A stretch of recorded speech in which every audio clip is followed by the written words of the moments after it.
So welcome back to a different video from our faction tutorials and playthrough. Today we are doing all the weapons in this mod. So I've done all the armours, and the weapons was considerably harder to set up. I don't actually know how long this video will be, because I don't know how much detail I'm going to go into all the weapons. I'll go to each section and tell you my favourite, and which one looks the best and which one is the best. And maybe just a general gist on if you should use them or not. So, we have the swords. So you got good factions, evil factions, so to say. If they're aligned with Mordor, they're here. If they're aligned with the good guys, or against Mordor-ish, they're here. So, here we have most of the good guys' faction swords. Don't know, they're great, they're just a sword. These dwarven ones are just short. And you obviously got the normal swords and Gondor sword. If you're going to go for one of these swords, choose an elven one. They glow blue in the when orcs in it. So Rivendell. I'm not sure about the other two, to be honest. So I don't know about the wood elf or the Galadriel. So, oh no, I want the Galadriel. Good, cool armor stands though. It's really cool how they made them. Where do I need? I need the wood elf one. There. Oh no, it's all gone on there now. I would say the Gondor sword is the least coolest. It's just a sword, isn't it? And I'm not sure about the Melon sword. I don't understand it very much. So now we've got evil faction swords. These look much cooler. Although Harad is really underdone, I think, compared to what it could be. But I think the best one is the Uruk Cleaver. It just looks really cool. It looks like the ones you see in the movie. And obviously the rest, they're more scimitars, so they're more crooked. What's this one? Morwith Cup. That shouldn't actually, oh no, it should be. Morwith is aligned with evil. So swords are actually not that great in this mod. If you're going to want a melee weapon, choose the next one. They're just a bit average. Unless if you want to use them for the special abilities, don't use a sword. Now we have battle axes. I like using one of these in my playthrough. I just think they have enough damage to do a few hits, but then they will also, if you get a good one, knock back massively. And they're also quite easy to make, and they're not really that expensive. So obviously you got the dwarven ones. I use a dwarven one because it's easy to find and very effective. I would say this one is the coolest. So you've got the nimble Uruk battle axe. Obviously the autumnal ones always look cool, but they're next to impossible to get and get out alive.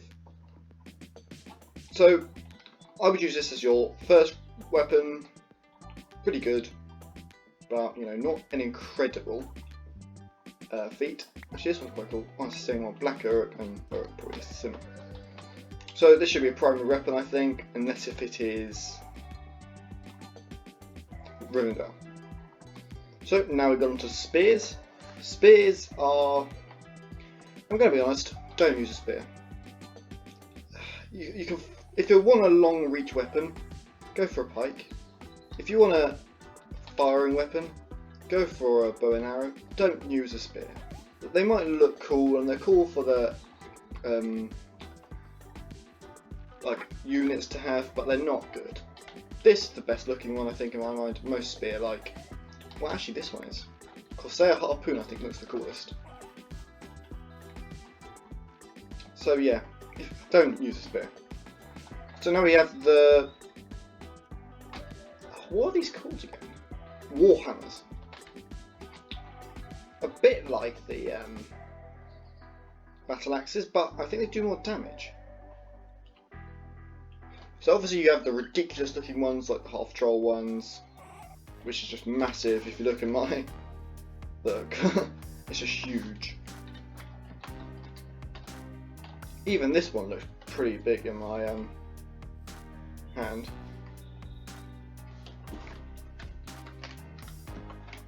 So if you really want to use this as your primary weapon, but it should definitely not be a secondary, I would choose a battle axe still. I would still choose a battle axe. So now we have spears, obviously, no, not spears, we have like long lances or long spears or pikes. I would choose, it depends what you're doing. If you're a melee fighter, go for a pike.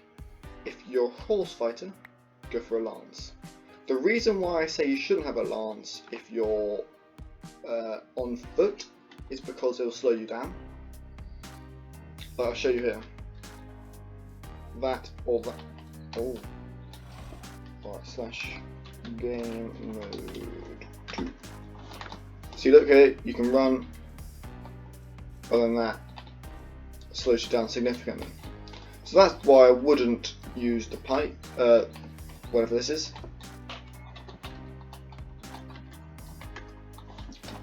But they're good. I would definitely have one of these as your secondary weapon. It's just effective. So now we have bows. Obviously bows, most factions have a pretty similar bow. Apart from this one, which I think is Rohirric, which is more of a step bow, which is horse riding. And I'd assume this is, yeah, Harad. So similar sort of lore. But the rest is just a bit average. This one is the coolest, and it is a Dorwinian bow. But it's not the best. I'll show you the best bows after you've gone the crossbows. So I've just put the catapult here because it's the most similar to these crossbows. This I think is the best one in the game, which is Mithril. Obviously you can get the Uruk or bronze or iron, and I will show you what it's like to load the three. So you have the Torathrium blowgun, Mithril crossbow, punching Dalish longbow. Dalish longbows are the best in the game. They're pretty good. They are relatively fast firing compared to this, but this doesn't have that good attack damage, but it's basically a machine gun. Like, yeah. So even if you've got lots of guys coming towards you and you want to kill them quickly, you just spam this and you should eventually make it. The darts might be the only problem there, to be honest. So this is the best one in the game. Second, I think these are equally the best for speed and power. And this is just the machine gun. So I think we have the Mithril next. We're getting to the more specialist ones. So we got Mithril, basically the best of each one. Here, I don't have any daggers in this because there's about a billion daggers and I can't be bothered to put them all out. So obviously these are all the best. You can find one on almost every one of these. So, you know, if you have enough Mithril, spare it. But if you don't, it's not the end of the world. So now we have the iron and copper. So actually it's bronze and iron. So these are the more mod exclusive iron and copper for these. So you have spear, dagger, war axe, and battle axe, that's it. And obviously the same here, but you get a sword here instead. Because obviously the iron sword is a staple of vanilla Minecraft. And here we have the specialist ones. So I'll go down here. This Black Numenorian just looks really cool. This is the Dalish pike, pitchfork I think actually. Umbar mace. Rivendell like long spear, battle staff. Dunlop bludgeon. Hobbit rolling pin. I think these are the wraith swords. Barrow blade. I don't know if they had caused poison. Let's go and see over here. Actually no, I know which one causes poison because there's a poisoned one of these. So that was very stupid of me. Here. Poison barrow blade. That's one we already hit, that's a very bad assessment. So significant poison. as the barrow blade would usually do. And then we come down here, so it's the barrow blade, battle staff, Morgul blade, I'll show you what happens there in a second, obviously sword of command, battle staff, this thing, which is a charred Malon mace, which has a ridiculous melee damage for some reason. I don't know, I might actually get one of these in my playthrough, it just looks quite cool.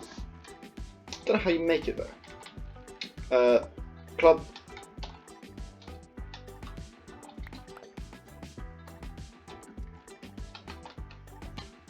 And battle staff, so you have this as well, which is a orc staff skull. Balrog whip comes up next. No, I want this one. So here, obviously, just Balrog's whip, isn't it? Wouldn't really say to use this just in case you die and you don't want to lose your Balrog's whip. Barrow blade and Berserker cleaver. I don't know why I put it here, I just really like the look of it. So if we get Morgul blade, and I will show you what it does. It does a wither effect actually. So if you look, it will wither it, and it's one of the most serious weapons in the game. So if you're evil faction, the Morgul blade is for you. So now we are going to get to the ones that you can't get in. Actually no, we'll get to bombs, and I'll show you these ones first, and then we'll go to bombs. I'm allowed to say that. Explosives. Explosives. We'll go to the explosives. So, Staff of Gandalf. You can't get this in survival, so don't put that in the comments because it's impossible.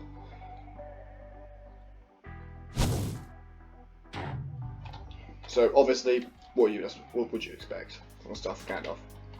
Now, Sauron's mace. We'll just not have that there then. And you do this, and this was against good factions. The rest, like here, it's not even that good.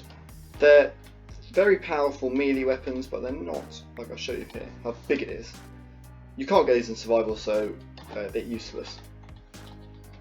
So now you have the bombs, explosives,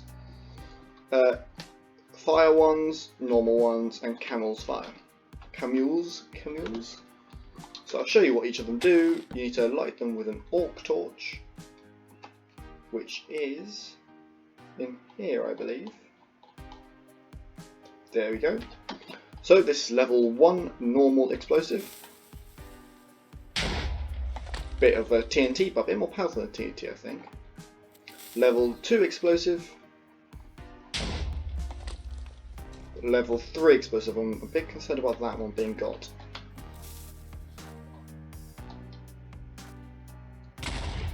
Very, very effective. And level 1 fire explosive. So yeah, that's an incredible amount.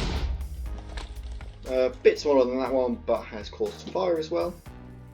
Level 2 fire explosive. Significant, actually bigger than that one, I think. And has caused fire at the same time. And this one, level 3 fire explosive. Significant damage there. So now we've got Camel's fire, and I'll show you what this does. Actually, you need like a match for this, don't you? There.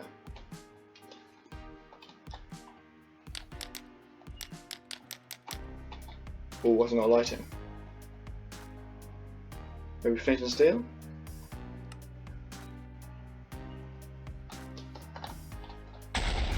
There we go.